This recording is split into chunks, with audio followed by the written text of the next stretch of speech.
தளபதி விஜய் அவர்களுடைய ஜனநாயகன் திரைப்படம் இன்னைக்கு ரிலீஸ் ஆகியிருக்குது. திரையரங்குகளில் ரசிகர்கள் கொண்டாடிட்டு இருக்காங்க.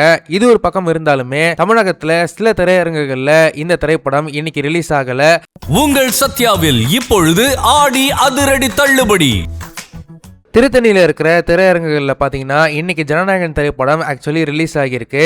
ஆனால் அந்த திரைப்படத்துக்கு பார்த்தீங்கன்னா விஜய் ரசிகர்கள் யாருமே வராத காரணத்தினால இன்னைக்கு ஷோ பார்த்தீங்கன்னா அங்கே கேன்சல் ஆயிருக்குது. இந்த விஷயம் சோசியல் மீடியாவில் பயங்கர வைரலாக ஷேர் ஆகிட்டு வருது. இதற்கான முக்கியமான காரணம் தமிழகம் முழுக்கமே பல திரையரங்குகளில் ரசிகர்கள் ஜனநாயகன் திரைப்படத்தை கொண்டாடிட்டு இருக்கிறாங்க. ஆனால் திருத்தணியில் சில திரையரங்குகளில் படம் ரிலீஸ் ஆனாலுமே படத்துக்கு யாரும் வரல அப்படின்றது ஒரு அதிர்ச்சி அளிக்கும் விஷயமா இருக்குது. அதே போல சென்னை வண்ணாரப்பேட்டையில் இருக்கிற பாரத் சினிமாஸ்ல பாத்தீங்கன்னா திரைப்படம் வெளியிட்டு இருக்காங்க. படத்துக்கு ரசிகர்களும் வந்திருக்காங்க.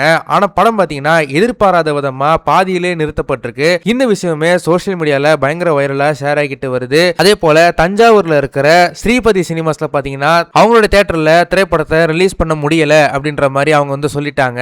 அதுக்கு அவங்க வருத்தம் தெரிவிச்சு தன்னோட இன்ஸ்டாகிராம் பக்கத்துல அவங்க பதிவுல ஷேரும் பண்ணியிருந்தாங்க. தமிழகம் முழுக்கமே விஜய் ரசிகர்களும் சரி, ஜனரஞ்சக ரசிகர்களும் சரி, முதலமைச்சர் விஜய் அவர்களுடைய கடைசி திரைப்படமான இந்த ஜனநாயகன் திரைப்படத்தை வெகுவா கொண்டாடிட்டு வராங்க. இதுக்கப்புறம் சினிமால அவர் இனிமேல் நடிக்க மாட்டாரு அப்படின்ற மாதிரி அவரே சொல்லிட்டாரு. இந்த விஷயத்தை கேள்விப்பட்டதுமே இது வரைக்கும் விஜய் ரசிகர்கள் ரொம்பவே மன வருத்தத்துல இருக்கிறாங்க. பெருவாரியான இடங்கள்ல இன்னைக்கு எந்த விதமான பிரச்சனைகளும் இல்லாம படம் ரிலீஸ் ஆகியிருக்கு. ஆனா சில திரையரங்குகள்ல இந்த மாதிரி சில பிரச்சனைகள் வந்திருக்குது.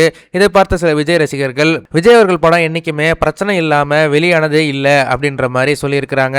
முதலமைச்சர் விஜய் அவர்களுடைய ஜனநாயகன் திரைப்படம் ஒருவேளை நீங்க பார்த்திருந்தீங்கன்னா படம் எப்படி இருந்தது, தியேட்டர் செலிப்ரேஷன்லாம் எப்படி இருந்தது அப்படின்றத மறக்காம கமெண்ட் செக்ஷன்ல சொல்லுங்க. இந்த வீடியோ உங்களுக்கு பிடிச்சிருந்தா மறக்காம லைக் பண்ணுங்க, ஷேர் பண்ணுங்க. இதே மாதிரி தொடர்ந்து நிறைய இன்ட்ரெஸ்டிங்கான வீடியோஸ் பார்க்க வீட்டாக்கிஸ் சேனலை சப்ஸ்கிரைப் பண்ணுங்க.